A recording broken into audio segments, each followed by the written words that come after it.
This video is brought to you by Mack Weldon. Clothing that makes you say, yeah, that's pretty good, I like it.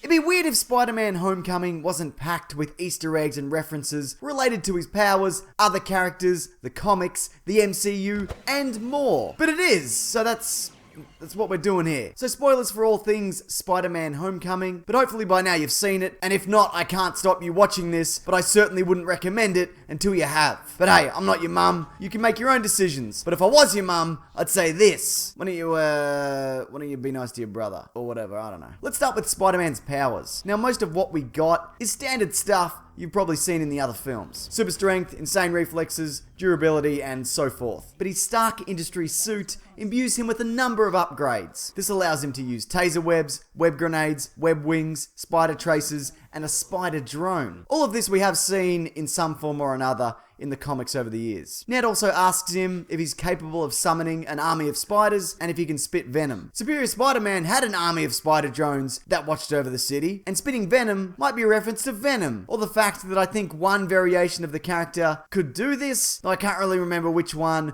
or even if that's just something that I've misremembered. That's not really an Easter egg, is it? Just something I vaguely remember being a thing from the comics that I'm not certain was even a thing from the comics. Director John Watts also noted that this version of Peter Parker doesn't really demonstrate spider sense, as he felt that this was leaned too heavily on in the previous films. That's not to say that he doesn't have them, however, as Kevin Feige made clear in an interview. As far as the characters go, there were a lot of characters, but specifically, lots of characters that carry over from the comics. The Vulture is someone that's been threatening to make an appearance in Spider-Man films for years. They even went so far as to cast him for the Spider-Man 4 that never happened. This new version, though, is somewhat different than the traditional version of Adrian Toomes, who wasn't in construction, and his Vulture suit is more of a kind of green and feathered tight situation. We also get two versions of the Shocker, Jackson Bryce and Herman Schultz. I guess though they had to kill one of them, specifically the guy who's not Tom Hardy, because after we get the Venom movie, it'll be confusing to have two guys who both look like Tom Hardy. The Tinkerer also makes an appearance, albeit a much younger version, and although he's not named, Michael Mando plays Mac Gargan, or the Scorpion. They seem to be setting him up for the next film, or perhaps even a Sinister Six movie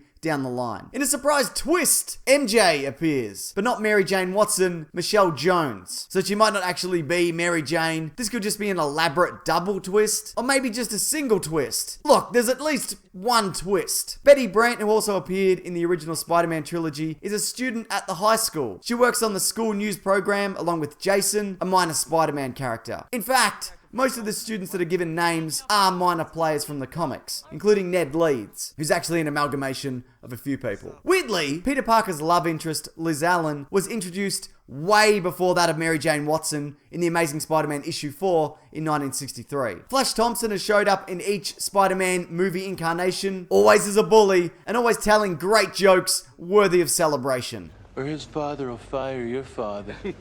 This version was meant to be more in line with the bullies that you see today. You know, which I kind of get. I mean, bullies, as I remember them, aren't usually big, muscular, 28-year-old guys who happen to go to your school. They're usually just some average-looking guy who's just a prick for no reason. We, of course, get a few returning characters from the MCU, including Tony Stark, Happy Hogan, and Pepper Potts. So I guess her and Tony Stark are back together now. Great, good, whatever. Jennifer Connelly also returns, not as Betty Ross, like in that first Hulk movie they tried that nobody likes, but as the voice of Karen, the AI intelligence in the new Spider-Man suit, who's like Friday. You know, the AI who took over from Jarvis, who's the AI in Tony Stark's suit. Also, there's a hint towards the next Spider-Man who may appear. Donald Glover plays Aaron Davis, small-time crook and the uncle of Miles Morales, who he does allude to by saying he has a nephew. How his Spider-Man-ing comes about, a genetically enhanced spider gets into his gear and ends up biting Morales, turning him into a Spider-Man. Now, we don't know how old he is at this point in this universe. He could still be a baby. I guess how old he is just depends on when they want to introduce him and how long this whole Tom Holland situation lasts for. The MCU is like one interconnected something or other. I guess you could say it's somewhat like a net. Homecoming is very much rooted in this universe from the get-go, as the film opens after the events of the Avengers and the mess that was New York City. And then cuts to 8 years later, which had me go, Wait, was the Avengers set in 2009? Not 2012, the year it actually came out? Or is Homecoming set in 2020? It's very confusing. I don't know, maybe I missed something. We also know that this version of Peter Parker was retconned to appear in Iron Man 2. This moment explains his adoration for Tony Stark, and we actually even see this globe in the opening minutes of the film. And speaking of, I thought it was really neat how some of the events from Civil War were seen from Peter Parker's perspective. The footage actually lines up pretty well. Underoos! Okay, so the craziest thing just happened, right? I started a fight with Captain America and I stole his shield and I threw it at him and he's big now, I gotta go. The Accords that we introduced in that film are also mentioned, as is the fact that Steve Rogers is probably considered a war criminal in the eyes of the US government. And we also see that same footage of Spider-Man catching a car on YouTube. The mess that was the aftermath of the Avengers isn't the only disaster mentioned. We hear about the Triskelion incident from the Winter Soldier, as well as that time Sokovia was dropped out of the sky by a robot with the sinister voice and intentions of James Spader. He's almost certainly plotting someone's demise. Could be yours. I wouldn't put it past him. But we do see an Ultron bot's head and an arm, as well as a stack of other tech. In that Avengers transport plane, there's an Iron Man helmet and an arm and a suit. Also a black hole grenade, which was some technology explored in Agent Carter. A stack of arc reactors. Plus the Shocker has Crossbones' concussive gauntlets. And we also see a Chitauri gun and a portal that's used to phase through solid matter. All of this, of course, is repurposed to sell to the highest bidder. Vibranium is also mentioned on the school bus, and Happy says that some of the Avengers gear that's being relocated from the tower includes a new version of Captain America's shield, the Hulkbuster armor, and a new belt for Thor called... Not attempting that, but it's supposed to increase his strength. Spider-Man is also seen running past the Lincoln Memorial reflecting pool, which is where Captain America first met the other man with the bird costume. Another nice little nod is the fact that the principal of Peter's school is the grandson of Jim Morita, one of Captain America's Howling Commandos. There's even a picture of him in his office. Also, Spider-Man mentions when he sees the bank robbers that he's happy to meet Thor and Hulk, which makes sense, seeing as they weren't in Civil War. He even makes Thor punch the Hulk. Or is it vice versa? I forget, so I'll just put a clip in. Which we have seen before, and we'll be getting a ton more of in Thor Ragnarok. This movie also references other movies, because it's so meta. We get Spider-Man landing in front of an American flag twice, which I feel like they did a lot of in the first trilogy, or at the very least, once. We nearly get the upside down kiss, which is synonymous with the first film, and Peter also makes Web Fluid 3.0, potentially a nod to this being the third modern incarnation of Spider-Man. Peter Parker has a bunch of Star Wars toys in his room. Disney owns Star Wars, so, why wouldn't they do this? This movie is also very John Hughes in nature, even going so far as to show footage from Ferris Bueller when the movie itself is actually referencing that specific moment from Ferris Bueller. It's meta, because meta's a... People like meta, I think. Michael Keaton also famously played Batman in 1989 and 1992. When Peter Parker plummets from the sky and his parachute activates, you can very briefly see the Vulture silhouetted over the moon, which got me thinking about this famous moment from that Tim Burton movie. Tim Burton movies, they've got a lot of style, don't they? But you know what else has style? But style that's not just horizontal stripes and berets. Bloody Mack Weldon clothing. See, I got ya. I'm sneaking in the ad here. It's nothing personal. I don't want my family to die of starvation, Mack Weldon are a quality clothing company that have sweet looking hoodies, underwear, undershirts, t-shirts, polos, socks, sweats, which are all famously antimicrobial, which basically means you can wear them all day and they smell great and not like a hot pile of garbage. They also fit really well. I got a bunch of them, just perfect for...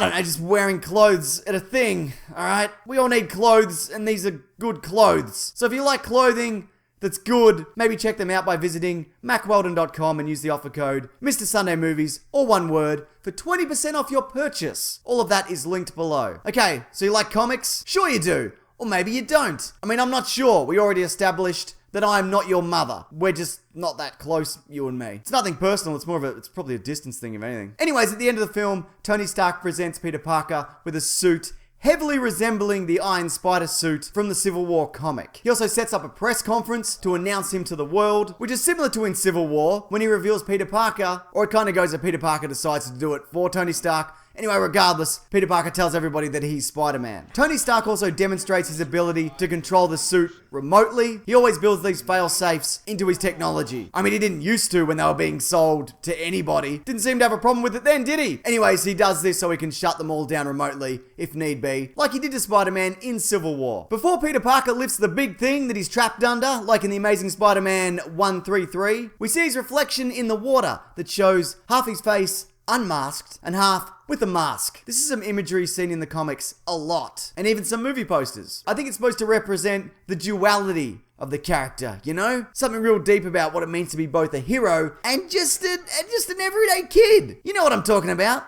Themes, imagery, comics.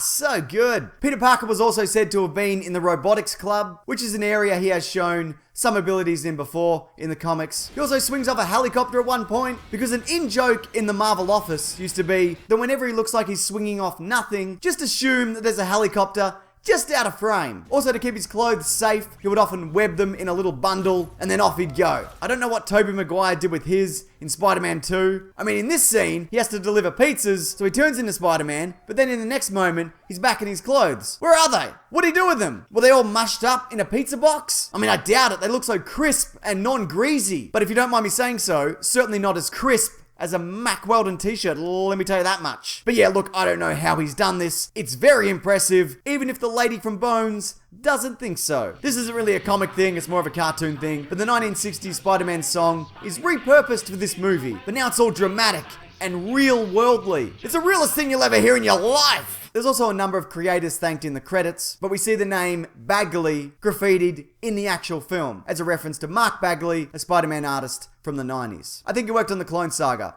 which, well, I haven't read it, but I've heard it's not good, but the art's probably great. Good on you, Bagley. And of course, finally, we get the obligatory Stan Lee cameo. This time being all, give it down! Pretty good stuff, Stan Lee.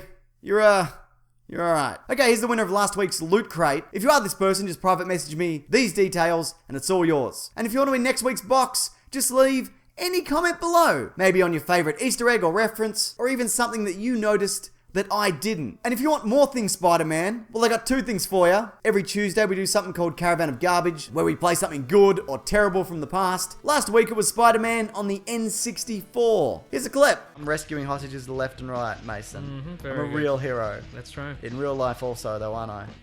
Ooh. I'm not the worst person on earth. Oh. Oh, come on, mate. Don't let the hostages be killed. I don't mind if they are, though. Why am I punished if they get killed? It's not fair. It's a failure on your behalf. Spider-Man doesn't go home if someone gets killed. He's not like, oh, I'll poke it in, I tried. Yeah, that's Keep right. going, mate. Press on. Perseverance. That's the problem with this generation, Mason. Yes. Of whatever era this came out, which would mean our generation. They want a medal for not getting hostages killed. Also, every Monday on my podcast, The Weekly Planet, we talk movies and comics and TV shows, and this upcoming episode is all about Spider-Man Homecoming. What we loved, what we maybe didn't, the future of the series, all of that. That's linked below, along with everything I mentioned. The Mack Weldon, the video game thing, all of it. Probably other stuff. T-shirts, I think I still do that, I think. That's probably too many plugs, isn't it? I think let's just wrap this up. But thanks for watching this. I appreciate it. Take care.